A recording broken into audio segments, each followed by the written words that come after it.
right, so today we're here with Rahimeh Ramezany, and we're going to be discussing the Western views of Muslim women in the Muslim faith and Islam in general. But I want to sort of start off with, what does it mean to be Muslim? And that's a big, broad question. So, however you want to tackle that. Yeah, no, definitely. I actually got this question a long time ago from a middle school student that I was giving a Islam 101, Muslims 101 talk to. And it really threw me at the time. So thankfully, now I'm prepared. And for me, I feel like going back, so when I talk about Islam and Muslims, I try and distinguish between Islam, the religion, and Muslims, the people, right? Okay. Those are different things. So I am not an Islamic scholar. I am a very imperfect Muslim, just trying my best to practice my faith, learn more about my faith. So I don't talk too much about Islam, the religion per se. hmm But Muslims are people essentially who follow the religion of Islam, and they have to have said shahada is what it is called in Arabic, or the profession of faith, which the hmm bare minimum is that they believe in the oneness of God. So Islam is a monotheistic religion, and they believe in the prophethood of the Prophet Muhammad, who was born in what is now present day Saudi Arabia. But of course, Saudi Arabia, the country, didn't exist back then. hmm So that would be like the bare minimum for what is considered a Muslim. And then of the 1.8 estimated billion Muslims around the world, that, as you can imagine, leaves a great deal of diversity, even in religious belief. Yeah. Exactly. But then also adherence to religious practices. And then also, what I again focus on with Muslims is hmm that as people, just like any group, religious or otherwise, there is part of what we do in our daily lives, the decisions that we make, our priorities that are related to our Islamic faith. But we do things for many different reasons, right? Oh, I'm having a bad day. And so I might not be as patient as the religion of Islam asks me to be. But Right. that's me, Rahime, being an imperfect human being who's trying to be better for many different reasons. So yeah, that's what I would go with. It's very complicated and nuanced, but yeah. No, I love that, and I love that, which kind of leads me to the next idea of some of the materials that you sent, which I'll be sharing out to followers. Is one of the notion of there are different ways to be Mm, Muslim, mm, and that mm, because 1.8 billion, mm. and we have this, in the Western culture, we have this very narrow scope and view Yeah. of what that is. What does it mean that there is multiple ways to be Muslim? There are so many ways to be Muslim, and that's why I start with like the bare minimum. It's just the hmm shahada, the profession of faith, like you believe in the oneness of God and you believe in this prophet that we believe is like in a succession of prophets. We also believe hmm in Moses. We believe that Jesus was actually a human prophet, right? So we revere him very greatly. We have so much respect for him. We have a lot of respect for our cousin. Like we believe that like Jews and Christians are like cousin faiths. So there's a lot hmm of respect for other traditions that you will see in other religious groups. A lot of like non-Abrahamic faiths, Hinduism, Buddhism, Sikhism, like we share a lot of the same values. A lot of world religions share essentially the same values, which is a really beautiful thing. But the idea of like in the religion of Islam, we are allowed to practice our own ethnic cultures, Oh, and okay. people are different genders and are able to express themselves in different ways. So yeah, there's like a common thread of like doing, if you are a practicing Muslim that does your 5 daily prayers, like okay, that intersperses your day for sure. But like you might have a different prayer outfit. Like some cultures wear a certain kind of like outfit that is like easy to put on or traditional to their ethnic culture, and others wear a different one. Color hmm schemes, right? If you go to Saudi Arabia or like the Arab peninsula in general, my understand I'm not Arab, just to be clear, I am not Arab. I think it's very important to be clear, like Nope. when I'm speaking from like my personal experience or identities versus just being amongst other Muslim groups, Yeah. right? You will see that traditionally a lot of women, if they wear abayas, which are like really really loose dresses, long sleeve hmm dresses, right, if I would describe it. Arabs, please don't come for me if you don't like that description, I'm sorry. I'm more than happy to be like called out and like but please don't. But just like for a Yeah. non-Muslim audience, it's like a very long loose dress. Yeah. For the women, it's usually black. Mhm. And for men, also again, like a very long loose dress. You might see like Arab traditional garb for men is also like that, but Mhm. usually white, right? And the idea being also that aside from like in the religion of Islam, modesty is very important for all people, men and Mhm. women. Okay. It does look slightly different, but like with the hijab, right? If Muslim women choose to wear the hijab, and even amongst that, there's like a difference of opinion. I've had conversations with Mhm. Muslim women, not Muslim men, Muslim women who have said, like, I have studied it. They have studied it, Mhm. and they don't think that hijab, like the what you see me wearing, like a piece of fabric Mhm. on my head that covers like my ears, my neck, my hair. I'm not talking about niqab that would cover my whole nose and mouth, and then a burqa would be the whole face. There are Muslim women who think that that's not a thing. Like none of Mhm. this is a thing. It's completely made up. There are people who will criticize me and say, "Why aren't you wearing niqab?" Right? Like, "Oh, this isn't proper hijab." Right? So like even within that, like there's differences of opinion. No, So it's just that's like but it's that, just yeah. so complicated. Like you Yeah. can't go to another person. Like honestly, if someone tells you that they're Muslim, I'm like, okay, I believe you. Like it's like none of my business. No, no, no. Like literally, that's it. But no, I get Right? that. I get that. Yeah. Well, that's interesting, and I like that you say that, especially like the differences that in reading the Quran you tweeze out what it means to you, and that's how you sort of choose to practice it. Well, I would Oh, okay. just no, no, no. Uh-huh. Like push back. So it's not that individuals read the Quran Mhm. and then we decide what we think of it, right? Mhm. So especially given that the Quran is unique in that it is still in its original I knew that one. Yep. Arabic. Yeah, it's never Yeah, and translated. so Yeah. and the Arabic of the Quran is very different than Mhm. what you might see spoken in any Arab country today, right? Mhm. So there's modern Arabic, and then of course there's different dialects. Iraqis speak different Arabic than Kuwaitis, than Egyptians, than Lebanese. Like they speak different dialects. Mhm.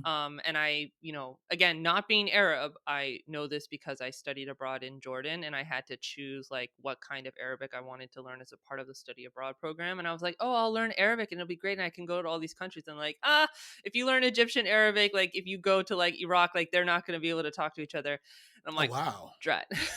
Oh my God. That's a whole other thing. Like, okay, we can No, talk that's about fine. that later. But yeah, but the idea being, right, like, so modern day Arabic. And so the analogy that I usually use is, so obviously speak English. English is the only language I speak, but I like in middle school, Mhm. high school, I don't know if anyone listening went through the American school system, you probably read some Shakespeare, Mhm. right? And so even if English is like a fluent language for you, maybe it's your native language or you have fluency in it, it is incredibly difficult to read Shakespeare. Like there are whole books that are just like literal translations into modern English so you Right. can read the Yeah. cliff notes and stuff, right? So Mhm. it's very similar to that. Like you might pick up a few words, you might pick up like a few phrases, especially like if you were raised Muslim, you're going to have learned Islamic religious Quranic Arabic to some extent. But Mhm. yeah, it is very different. So you definitely need to have like a scholar who has gone to school specifically to learn. There's also a lot of, I'm sorry, I'm spending a lot of time talking about And Islam, it is but it's nice. okay. I don't usually, like I said, I don't usually get this deep into like Islam, the religion, but Mhm. I do think it's really cool for non-Muslims to have this understanding that, like, aside from like terrorism and Mhm. oppression and oh, Muslim women are so oppressed, and like aside from like all that, like there's a lot like I'm proud to be Muslim. Muslims are proud of our identity, right? Mhm. Instead of constantly having to defend ourselves. So, anyway, thank you for allowing me No, the please. opportunity. All the tangents. We'll take them. Thank you. I have ADHD, so you will get those tangents big time. You will get those tangents. So um, but no, so you were pushing back though when I said that you tweeze out what you want from the Quran, and you were correcting me on that. Yeah. No, no, yes, Yeah. thank you. So the Mhm. idea being is like similarly to a doctor, right? Like Mhm. I could pick up a medical textbook, but I'm not going to understand anything it says if I try and follow things based off of my again, and I Right. also, Mhm. if it's not clear, like I am not in the medical profession at all. I have a huge phobia of needles. I could never. Oh my god, I could never do that.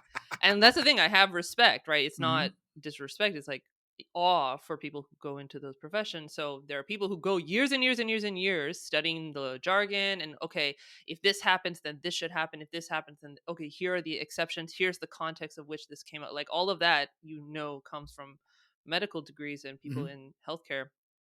It is similar to folks in the Islamic tradition who are scholars. They go and learn not just like the language itself of the Quran, but also so much of Islam is contextual, right? Hmm. So that honestly is a lot of the critiques of Islam as a religion, is that a non-Muslim will pick up a English translation Oh, of gotcha. the Okay. Quran, right? Which that Hmm. itself, like just the translation, even if you were just looking at translation, like there's a lot of really problematic translations out there. Hmm. So a non-Muslim, even if they do have good intentions, just say like let's ignore those like Yeah. rampant Islamophobes out there, but if they have good intentions, they pick up a copy, an English copy of the Quran. They just read that and they're like, "Oh my god, this is so problematic. Like how could anyone believe it?" And that's the thing, like I agree. Like if that's how you went about learning the religion, like and when I first became a practicing Muslim, I was raised in a Muslim, I was born and raised in a Muslim family, but I wasn't practicing until my 20s in college. Hmm. And so when I started like actively pursuing like, hey, do I really actually want to be Muslim? I did do that exactly thing. I'm like, oh my god, what the heck? Like, why are we doing that? Like, what, Dad, Mom? Like, what? Why on earth? Right? And then I had the opportunity because thankfully I am Hmm. lucky that I had a community to go to and scholars who had learned and be like, oh my god, what the heck is this? And they're like, okay, so here's like an understanding of like just the translation itself, but then Hmm. also this verse was, we believe revealed from God to the Prophet Muhammad, peace be upon him, in a specific situation. So something was happening, Hmm. and then Muslims believe that God revealed a certain verse, just like a verse or a couple of verses at a time related to that specific event. So you have to like look at what was the context of Okay. that event, right? So for instance, like I don't mind going there. Like there are Hmm. verses that a lot of folks who are non-Muslim believe that it shows that Muslims like need to hate non-Muslims, or like all non-Muslims are evil, or Jews are evil, or Christians are evil, or whatever, right? Hmm. And so the idea with those verses, to my knowledge, is that it was a matter of the groups of people at the time who the Quran is describing were like actually attacking the Okay. Muslim groups, right? So Hmm. this isn't applied to like literally every non-Muslim for all of time forever, right? Right. So I'll just stop there. But just again, Yeah. like just the No, idea of no. like there's so much context and there's so Hmm. much learning. Yeah. No, but that's a great way of contextualizing it, because when I have conversations like that's, well, it's such an evil religion and this and this, and understanding, a, you've probably read an American translation, so you've lost whatever in translation, Mm-mm, but b, if you don't understand the societal context of what was happening at that mm-mm. moment, like, yes, there were Christians attacking us. Christians are bad. Yeah. Because we're talking This about those group that in was the doing these actions. Yeah, right, exactly. exactly. No, that's a good framework to understand it. And So thank you even for like that. it's a whole book. Like it's a Yeah. whole book. You can't just pick out like that's another thing, right? And that's the thing. Well, Yeah. yeah, Oh, yeah. I am going to look I at think this one all verse and ignore the religions. whole rest of the book. Yeah. Exactly. And I mean, Mhm. So just one Mhm. last thing. Muslims Yeah. Yeah. also believe in what is called the sunnah, which is like the actions of the prophet. So the prophet, Hmm. sorry, Muslims believe, right, Hmm. that if you don't, and I'm trying to be very clear Hmm. in my work in general, and then obviously in this conversation for sure, like I am describing what Muslims believe, but if you don't believe it, then like that's fine. Like I please don't believe it, Yeah. right? But if you're trying to understand Muslims better, like just understand that this is what we believe, right? So just to make that clear, I hate proselytizing. I hate when people come at me to be like, "Here, let me persuade you to be like me," and I'm like, "Oh God, like let me leave." So I try very hard, and that's not my work at all. Right. So just to be clear about that. So the idea with Muslims is that we have the Quran as a source of Islamic knowledge for our religion and how to live our lives, but we also have the Sunnah of the Prophet, which is like the actions of the Prophet and how he interacted with people, because it gives us an example of how to go about our daily life to treat people with patience and kindness, and how to treat children with softness and understanding. And like children would climb on the prophet's back when he was praying, and how much patience he would have with them, and gentleness and love and stuff like that, with animals, with nature, Hmm. with other Muslims, with non-Muslim. Like all these things give us examples of how to live our lives. That's crazy, and I like the way you've explained it. As someone who grew up in a Christian family, and Mm-mm. is what it is. They're Mm-mm. very so many parallels, right? Like, and Yeah. it's if you remove the societal implications of what's going on, and you just sort of understand these sort of basic tenets, like, oh, it's not very different than what's being Yeah. understood over here. It's Mm. just culture gets involved and people get Yeah. crazy. Yeah. So, um, Yeah, and I understand, like, the mhm, media. That's the thing, like, yeah, which is where I want to go next. So, yeah, let's go there. let's do it. Yeah, and so what is it about Western media you think that continues to want to perpetrate these images? Yeah. Like in my learning and my teaching, like when I used to teach a film class, we would study the documentary Real Bad Arabs Mm, and try to make it plain to students, like mm, what you're seeing is mm. literally a frame that has been created by Hollywood and Yeah, Western media. That this itty bitty thing is all you're seeing yeah. out of all of what the Muslim and Arab world actually is. Yeah, And that thread is all you're getting. So it's not the yeah, truth. Make sure one bad thing happened and now we believe this going forward, but there's a yeah, propaganda machine behind that. What does that yeah. affect on the Muslim faith? However you want to tackle it. Yeah, so something that I thank you thank Mhm. you so much for doing that. Mhm. Like, as a Muslim, I'm so grateful that there are people who are non-Muslim who are going out of their way to, like, try and interrupt these stereotypes, so thank you, and You're anyone more than listening, if welcome. you do that, like, no, I'm seriously grateful. Um, so the idea with most systems is you have to follow the money. Yep. What is the media? Is it a nonprofit that's just out to do good? No, it's a for profit business. How does the media make money? The media makes money by getting eyeballs on their articles, on their news segments, on their social media posts, what have you. Okay, how do they get those eyeballs? They have to be sensationalistic, especially as time goes on and people get like used to clickbait, and people get used to like violent, so they have to be more violent. They're used to Mhm. sexuality, so they have to be more sexual. Like, just like amping it up to compete with eyeballs. And especially, again, also in the age of social media, it's not just traditional media that other traditional media sources have to compete with. They now have, like, literally anyone can create a social media page and start putting out content and take eyeballs away from other Right. media sources, right? So, okay, they continue to get eyeballs and attract different eyeballs by being incredibly sensationalistic. It is not going to sell, and it's not going to get eyeballs if they're talking about, hey, look at this normal person doing something completely normal, so that we can, like, yeah, no, like, it's just not going to happen, And right? yeah, no, I get that, and it's funny. Like, I teach. I used to teach a media foundations course, and one of Mm, our sections is sort of looking at that. Like, what are yeah, the 7 news values? And like one of them is, it's the bizarreness of it. Man bites yeah, dog is much more interesting than a dog biting a man, yeah. and that elevates where it falls. And A it's one of man those. bites a dog. it's That's a headline, right? Like if a That, like, man, just popped in my head.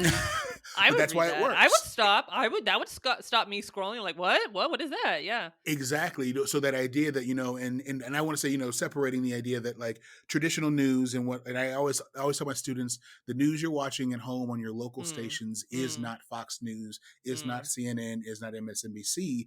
They're not reporting those stories. And so usually you get better coverage at home than you do in the national outlets. But even at mm. home, the same news values. You've Yeah, got to figure out, how do I yeah, get eyeballs? And you're right, yeah. social media only makes it worse. Yeah, and so the idea, yeah, so they have to be sensational, and that's the thing. Like, yes, I talk about Muslims. I am Muslim, and I want to make sure that, like, breaking stereotypes and generalizations and biases about Muslims. However, this principle applies to like all other marginalized identity Hmm. groups, right? Hmm. If you have, for instance, Black folks, right?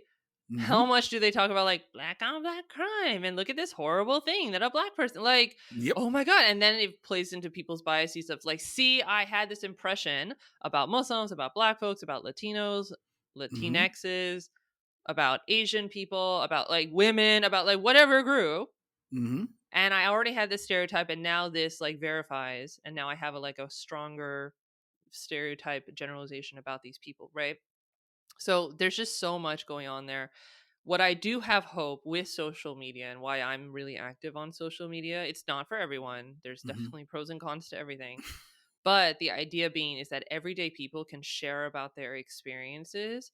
And if you have some level of media literacy, you can go out of your way, realize that this is what traditional media does and how it can promote stereotypes about different groups and like fan the flames of discrimination and like legitimately oppression and Hmm. white supremacy Yeah. is Yep. that go out of your way to find people who talk about their lived experiences from identity groups that you don't belong to so that you can just normalize them as everyday people, right? Yeah. I have Yeah. done that with so many groups that I don't belong to, and I can feel the effects. And it's not going up to your like classmate, your coworker from an identity group and being like, "Hey, can you like teach me about your people?" Like leave those people, like leave people alone. They're just living their lives. Like they don't owe you an Right. explanation, or like inviting you to their homes to like prove that they're a human being and like worthy of compassion. Like, oh, that's gross, right? No, but no, seriously, right? No, I Like know. I so agree. I'm laughing because it's. I can see that mentally, and it's hilarious. yeah. Like I know black folks get it a lot where like some white or non-black Hmm. person will go up to them and be like, "Hey, what is I don't know. No, no, I get What it. is Trust me. Juneteenth?" And Yeah. like, What is "Could you please Juneteenth? Google it, please?" Right. Let me touch your hair. How do you do that? Like, Oh yeah. my god. Seriously. Yeah, that's always a fun one. That is always not for me, clearly, but Yeah, yeah. yeah. No, no, like you have to laugh about it to like cope, Hmm. right? To just get through it, right? And honestly, I think that gets me in trouble sometimes cuz yeah, Mike like I am sarcastic, never mean sarcastic. I'm never going to make Hmm. fun of people, but like as a coping mechanism, as a way of like lightening the mood to try Hmm. and get people who wouldn't normally be open to this conversation to like start thinking about it. I think humor has a really big role to play in that. It's Yeah. one tool in the toolbox. It's not the Right. only tool. It's not used for every situation and all that. But sometimes people can take it wrong of like, oh, you are laughing at like really horrific events. And I'm like, nope, nope, nope. Nope. I'm just coping. Exactly. It's this or crying in front of you. Seriously. Yeah. And so yeah. So back to media. So Mm-mm. the role, understanding that for a lot of for almost every culture, but looking at Western media, it's the gateway, and it's in its design, right? It's my students would laugh at me because I'm forgetting the term. I'll come back to it, but it's literally how we learn about other cultures Yeah. in the US is through the media. And so when you look at Western media's portrayal of Muslims and Muslim women specifically, Mm. what's in your words, what does that impact? Like what's the so we'll take it back. On What is it to non-Muslims you? and Muslims? Yeah. So like on for well for Mm. Muslims specifically, what does that Mm-mm. look like? How do you see yourself portrayed in Western media? I I don't want to say like no one is like me. I'm so unique. Like teenage Rahimeh coming out. I personally have like I've long given up on Western media as a source of information for other groups. Hmm. That's what I suggest to Yeah. other people. Like I actively go out of my way to find like real people to follow on different socials that I'm active on, and then like consume it straight from them. Hmm. But I would say from being obviously in community with other Muslims who do pay attention to these sorts of things, right? Like Miss Marvel was really, really big. Hmm. There are a number of other American shows that have done a good job, better job Hmm. of portraying Muslims. And there are definitely some that don't. And I would say that generally there's a lot of exhaustion, a lot of frustration around continually promoting stereotypes Hmm. about Muslims, especially Muslim women. Hmm.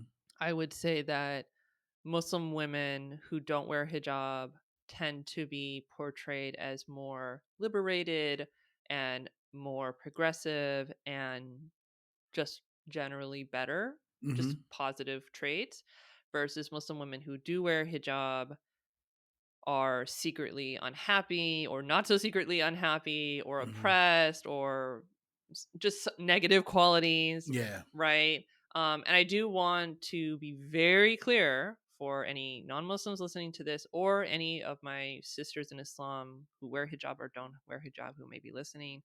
this is not a matter of judging a Muslim woman based off of whether she wears hijab as better or not.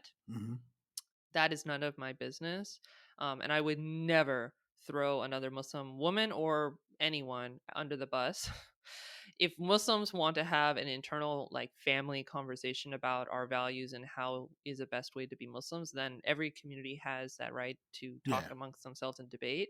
But publicly, like it, I'm never going to be telling anyone, and I don't believe that I am better, like Hmm. internally or otherwise. I don't believe that I am better than any Muslim or woman, man, what have you, for any of their practices that they do or don't do that I do or don't do.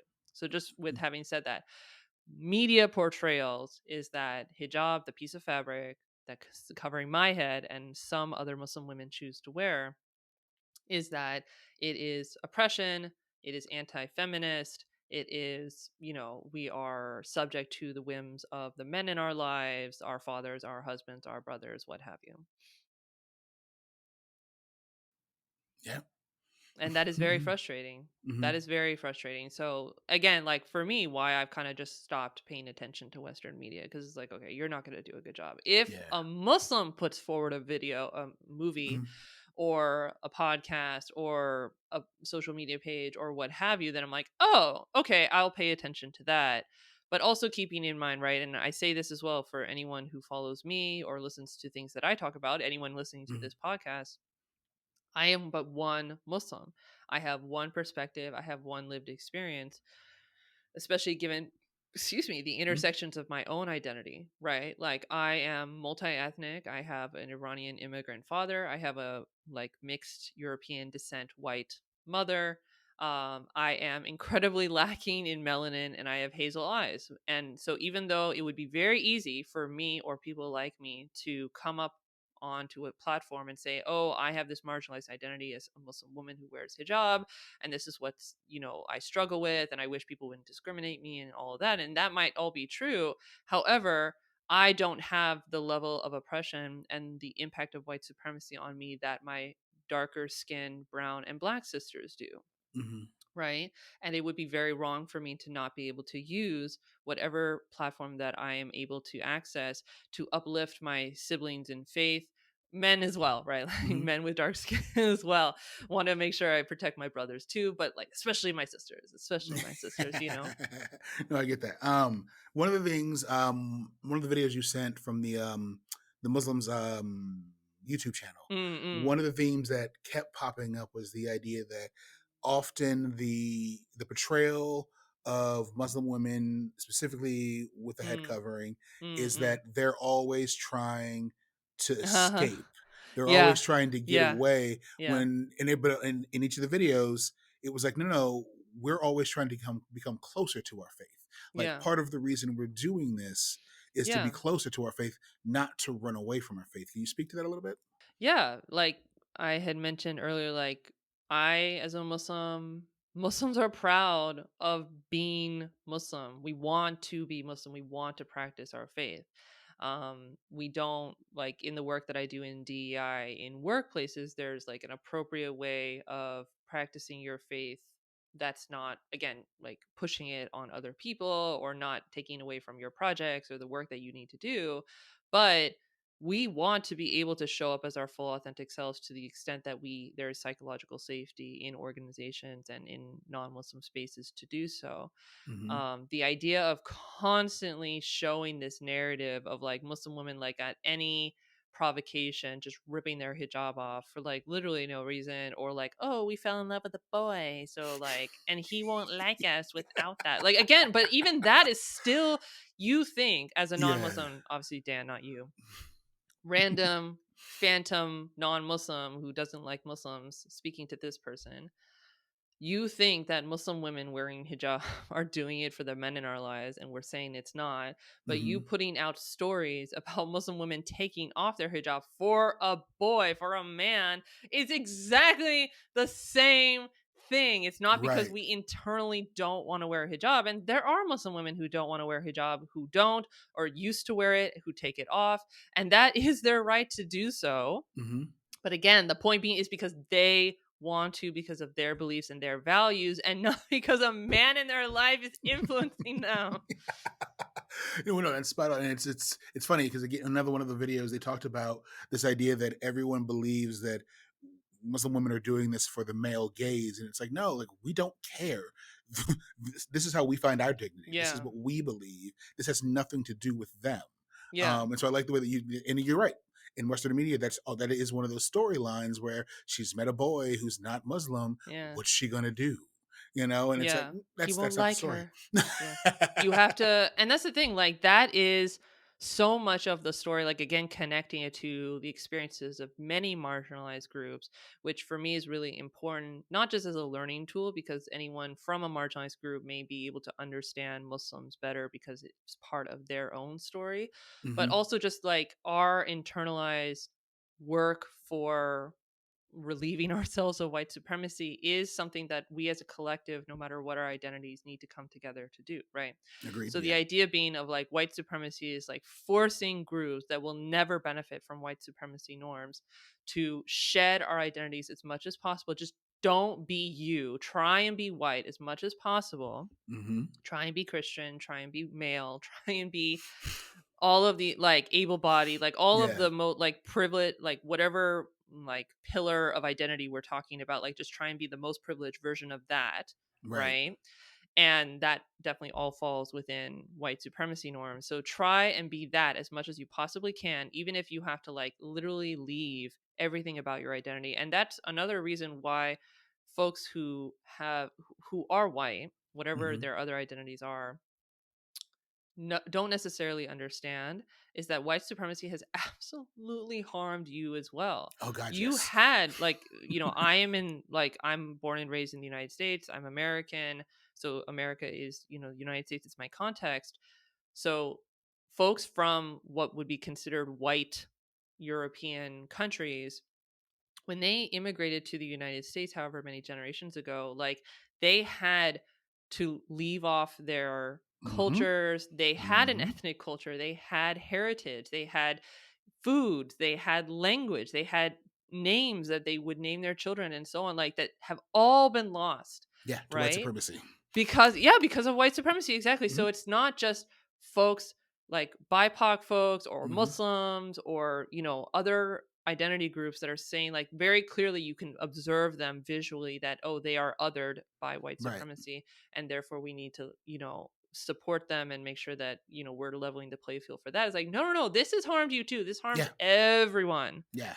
No, it's one of the episodes that I'm currently researching is looking at destroyed black towns and how they Oh, came about. And there's one, I think it was in Cincinnati. This goes back to, I think it was like the 1700s, where wow, that the far back. oh, it goes further. It goes Yeah. further. Yeah. But there was this an Irish population had moved into the town, Mm, and they were in the process of suppressing the black citizens and mm, removing them. And the Irish mm. culture had to decide in that moment, were they Irish or were they Yeah. white? Yeah. Because if they were Irish, they were going to be othered, but if they were white, they Yeah. could be a part of the dominant party, Yeah. and they essentially moved into the neighborhoods that had been Yeah. cleared out. And so it became a survival tactic. Yeah. And there are numerous times in history you'll see that. Where I currently live in northeastern Pennsylvania, Mm. my students did a documentary a couple years ago on one of the mining facilities here. So Mm. anthracite coal helped World War I Mm. and World War II. This is what we're known for.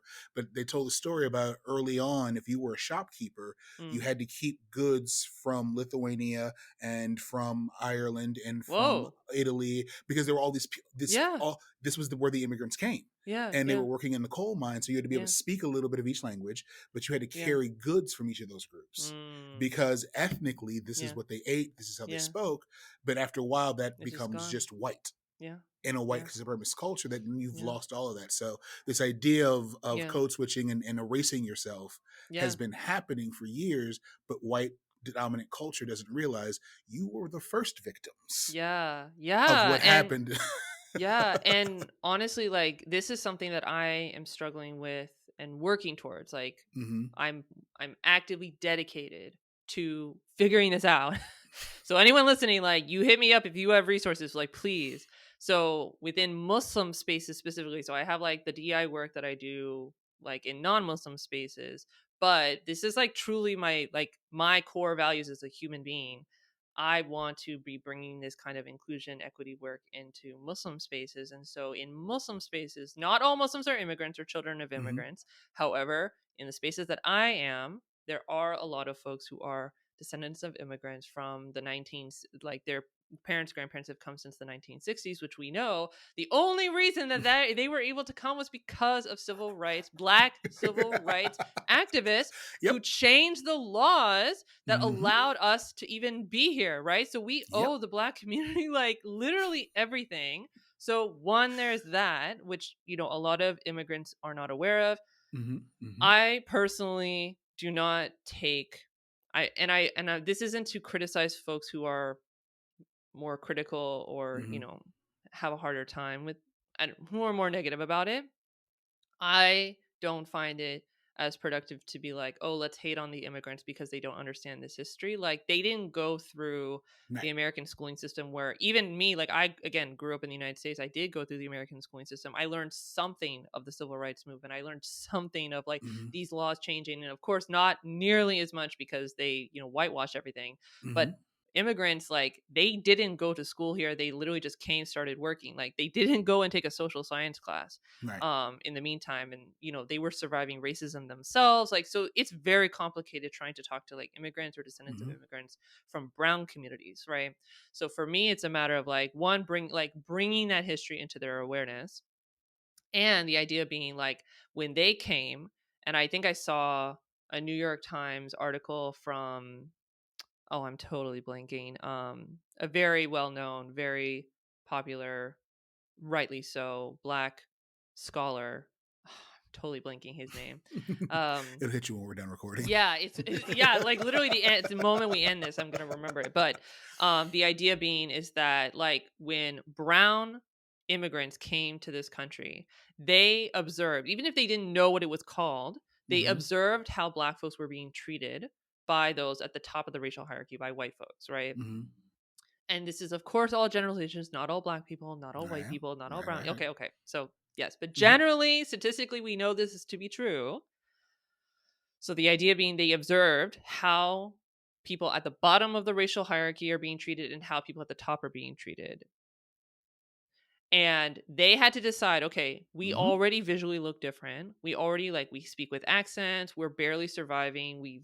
They have probably left incredibly difficult situations in their home country. Like, because it is incredibly traumatic. And like, you're leaving literally everything about your Everything. life, your heritage to come to a brand new place to be discriminated against constantly. Right. So Right. just like, it's not like people who are like just purely malicious for no reason. Hmm. Right. It doesn't excuse it, But but yeah. Yeah. it gives a more nuanced, Hmm. complicated view of why things have happened.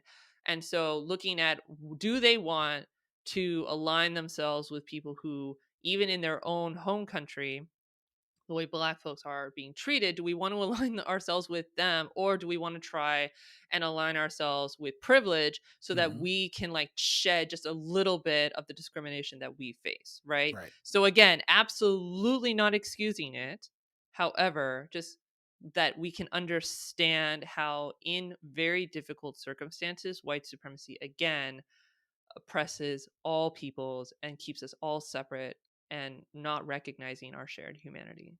Yeah. So I want to pivot. I want to talk about your DEI work. What are you bringing? I know a lot of it talks about finding ways of, which baffles me that it's not being done, but finding ways of including religion in DEI as a Yes. way of including, looking at the Muslim faith as an underrepresented group, which it is. And if it's not being Mm-mm. done, fire your DEI person.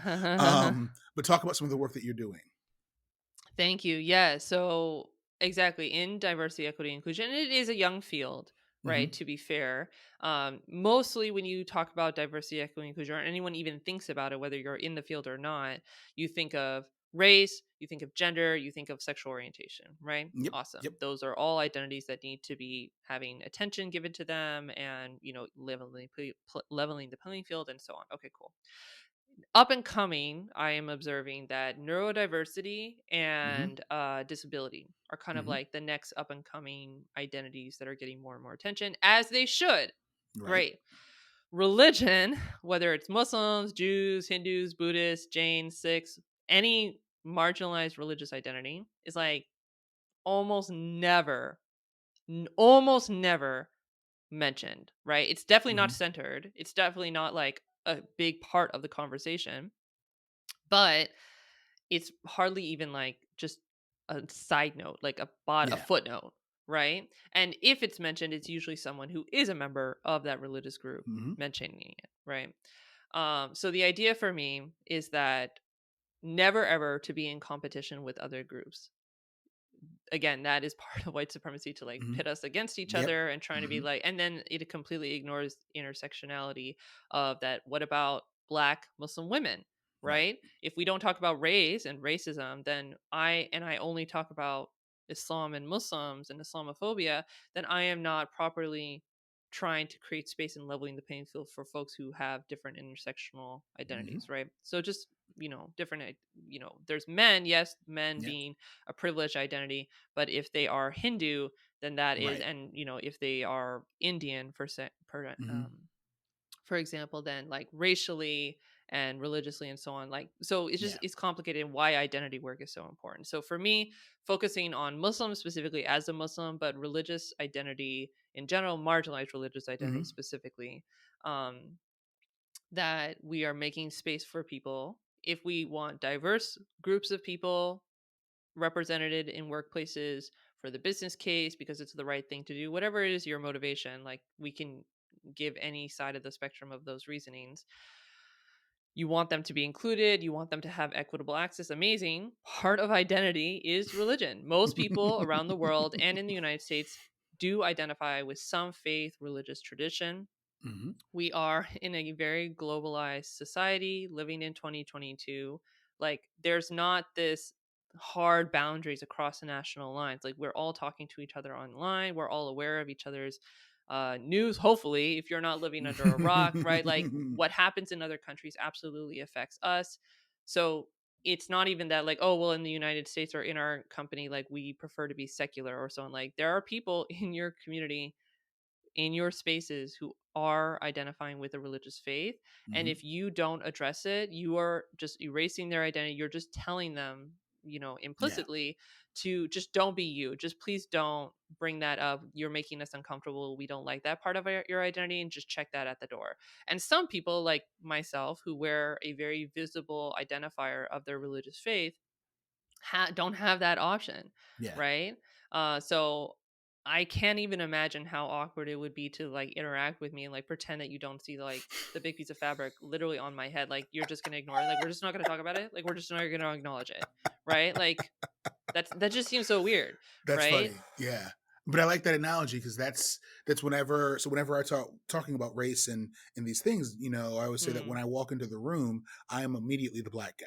There's Yeah. nothing I can do to Yep. hide that. Yep. Even if I wanted to, I walk in the space, the black guy has arrived. Yep. And I've never thought about, when looking at the Muslim religion, those who are wearing a hijab are wearing, like, it's the exact same thing. If everything else is the same, when you walk in, the Muslim woman is here. Like, you can't Yeah. avoid it. And so you're right, not talking about it or Yeah. saying, I don't see religion, or what, however you would say that, is asinine, because it's like, Yeah. it's here. Yeah. you It don't, you, like. it's here. If you Yeah. don't see it, you don't see me. Yeah. But I also like what you said about the intersectionality. One of the things that I've been doing a lot of the diversity training is talking about. You're right, the big three, right? Race, gender, and LGBTQ expression, and all those Mm. things. Mm. Mm. But that if you really are talking about DEI work, at the end of the day, whether they're marginalized or not, you're actually including everyone, Mm. Mm. because a room with five white folks, someone from a different socioeconomic status, someone from a different religion, someone who's differently abled, like, while yes, white is what you see, there are other things. And so, are you talking about racial diversity, religious diversity? Like, stop Mm. lumping diversity as one thing, so we only Mm. focus on those and ask the real question. So Yeah. you're right, we need to be talking about religious diversity as well, and that bringing those things in, because you may have someone who on the outside presents one way, Mm. and if you don't talk about all these levels, you don't realize, oh, that person is whatever. And so that if we're being inclusive, we can't exclude things, because you Mm. might Mm. be nascently excluding someone, not realizing you did it because you're ignoring parts of their actual identity. Yeah. Yeah. Yeah. Yeah. And so, and Oh so, man, it's yeah, it's great. complicated. It's a It lot is. of work. It is. And every time I'm in front of a group, it's like, okay, how do we navigate this time? And so, yeah, it's a lot of work. Thinking about, so think of taking all these things, right? All the Mm, nuance and all these different mm, things. What would you like to see from Western media and Western images as a way of sort of accurately, or at least starting the process of changing the dialogue about the Muslim faith and how Muslim women are being portrayed? Like, what would you like to see? I know you mentioned Ms. Marvel yeah. as a show that's really sort of starting that movement. Well, not starting a movement, but Yeah, sort of yeah. got it somewhat right. But Yeah. what other ways would you like to see things being done?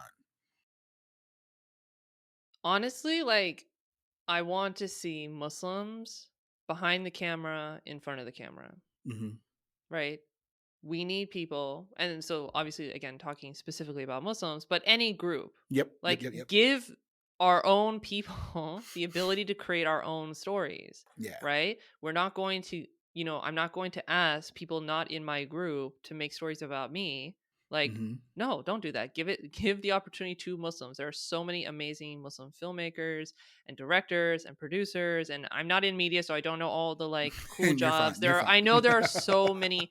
I know there are so many roles that Mhm. come into, creating a film, creating a piece of media, creating a YouTube channel, creating a anything, Yeah. right? A script writer who is doing the research on like the culture so that they can weave things in. And why I mentioned Miss Marvel, and to be clear, just to, in Mhm. transparency, I didn't in fact watch the show, but I saw a lot of Muslims talking about it.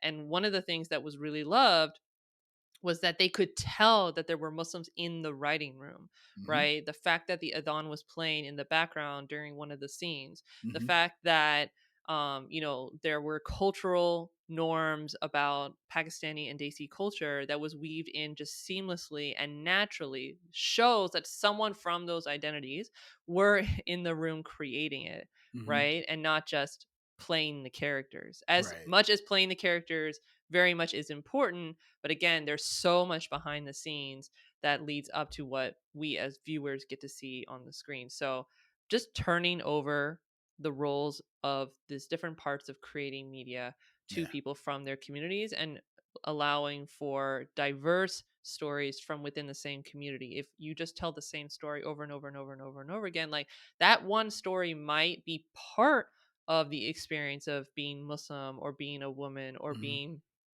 I don't know, like black or being Mhm. Latinx or any identity group, but that's not going to be every story. And if you just tell the same story over and over and over again, people who haven't gone out of their way to diversify their media and just watch mainstream media, they're going to be like, oh, well, this is the story I see every single time a Muslim comes up. So that must be what all Muslims experience, which Mhm. couldn't be farther from the truth.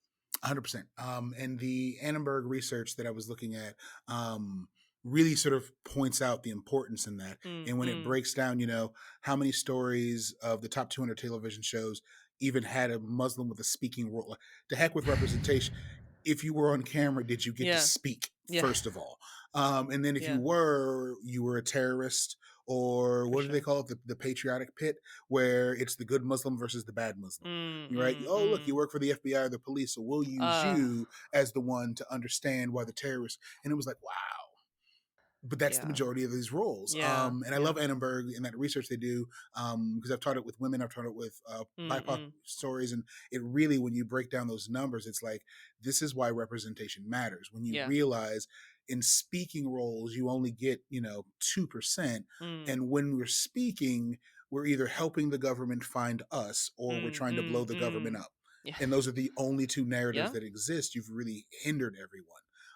And so I like that. And it reminds me, you need to watch Miss Marvel.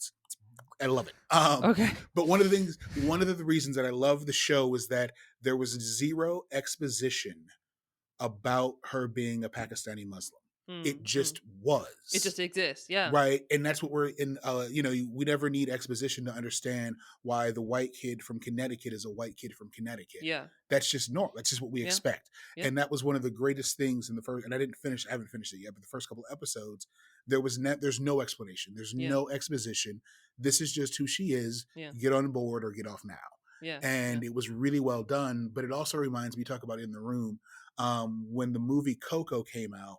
Disney Mm. tried to copyright Dios de los Muertos, the Day of the Dead. They tried to copyright this phrase, Dude. right, because there was no one in the room. Come on. And what they ended up doing was putting together, it was a board or a committee, I don't know what it was, but they ended up bringing in a group of Latinx consultants to go over the script and everything that they wanted to do. And the reason Coco was done so well was that they decided, if we're going to make a movie about this group, maybe instead of getting in trouble, we just have them as part of the process and let them sort of comb over what we're trying to do. But it took almost Yeah. getting sued Oh for my God. trying to copyright Day of the Dead. And it was like, awesome. If you do that, I'm copywriting Christmas. I want all the money. Seriously, like that would be like making a movie about Mhm. Muslims and trying to copyright Ramadan. Like, Yeah. I mean, literally, that's what it was. And it was, excuse me? and the fact that it got to the point that it had gone out Oh my to the God. copyright office was like, How did this get so far? no one stopped and said Yeah. maybe. But that's the problem, right? You need Yeah. creatives that are in the room, whether Yeah. it's at the executive level, the creative level, post production, wherever it All is. They've got to all the be things. there so that the narratives are being true, Yeah. and you're removing the things that's stereotypical. Do we really need that? Or if we're doing that, show me the 18 other places where we're avoiding that narrative. Mm, So mm, that, mm. because like, I'm not going to say you can't make a movie and there can't be a black guy that's a drug dealer. But I also want Sure, there to yeah. be 18 other black guys that are in this TV show who aren't doing drugs or working for the police, or Seriously. they're just normal everyday citizens. Yeah. So that this one doesn't stand out as the only reference. And Yeah. so that's awesome. So what else would you like to see? What else do you want my listeners to know about the Muslim faith, about you, anything, like whatever we talked about here? Yeah. Yeah. So I know I've mentioned it before, but really like I can't express how powerful it's been to follow folks on social media, whatever social media you're on, it doesn't matter. Like there are people of different identities on all socials. Just being themselves, just being their everyday life and weaving, like you said, like just their existence, their identities into their content. Mm-hmm. And if you're already going to be on social media, what I like about this method is that it's not like I have a very short attention span. Even if there's a book that I really do want to read, like I have a very hard time sitting and like reading for a long period or even like short period of time. I have a very hard Mm-hmm. time with it, even though I used to read very much. So the idea is like if you're already going to be on social media, which most people do use social media regularly, you're already going to be on these um, platforms already. When you see content creators from these different identities talking about putting out videos on TikTok or on Mm-hmm. Reels on Instagram or YouTube videos or LinkedIn posts or Twitter or whatever site you like, watch their video, read their content, 30 seconds, maybe. Mm-hmm. You've learned a tiny little piece, drip, drip, drip, drip, drip. Months and months and months go by, years go by, and all of a sudden you have all of these different examples in your mind with people just living their lives being normal people, and you're not going to have this perception of Muslim means this, black person means this, woman means this, Asian person means this, whatever, right? Like Mm-hmm. for instance, for myself, right? Like I've done this with black women, and so I'm active on TikTok. There are a lot of black women who have cats, and Mm-hmm. so they just like post videos of them messing around with their cats and playing with their cats. And like, it's just like so nice. And like, cat videos are really common. Like, I Mm-hmm. have cats, I like cats, but specifically seeing black women with cats just like makes it something that, oh, I identify with and I see the shared humanity with someone else, instead of going up to random people on the street or like trying to be friends with someone purely as like a performative so that I can say I have a Mm-hmm. friend from this community and this community. Like, I don't want to be someone's Muslim friend, right? That's gross, that's creepy. Like, I want someone to like actually like me for who I actually am and not just my identities. My Right. identities are part of who I am, but I don't want you like trying to like play friend bingo of like Yeah. all these different identity groups. So people have already gone out of their way to produce this content. Hmm. Be respectful, don't leave like intrusive questions or comments on their posts or anything like that. But again, the idea being you're already going to be on social media, it takes a very little amount of your time to just consume it, and then Hmm. drip drip drip drip drip over time. It's just going to break so many stereotypes, and especially a lot of Americans and a lot of people in general don't live in very diverse areas, Yeah. right? So even if you wanted to go out in person to events or Hmm. visit communities, there might not be places for you to go, right? Right. And traveling is very expensive and not always a privilege that everyone has, right? So anyway, that is something that I really recommend to a lot of people. Hmm. Learning, and once you've learned about another group, go find something about neurodiversity and go learn Hmm. about something about Muslims and go learn Hmm. about another ethnic group that you've never heard of before, right? Yeah. People who travel and show things that are not just like the tourist sites, right? What is it Hmm. like in everyday life, explaining different terms, explaining different practices of how people live their lives, and not just like trying to persuade of like, oh, this is the better way to live. No, no, no, just like this is how it exists, and you can just appreciate it and learn more about it. Yeah. That's like what I recommend for like the average person, and honestly everyone. For me personally, my DEI work specializes again in Hmm. Muslim inclusion and then bringing religious considerations into existing DEI work. If anyone listening to this is an org leader who would be interested in that kind of work, or if you're a DEI practitioner who wants to start including religion into your DEI work, hit me up. Where can they find you? They can find me on social media for sure. My biggest platforms right now are TikTok and LinkedIn. Hmm. So you can reach me there. I'm also transitioning over to YouTube, but you can find me at my website, rahimehramezany.com. No periods, no spaces, no like slashes or anything. However, I'm sorry. Yes, you will have to spell my name correctly.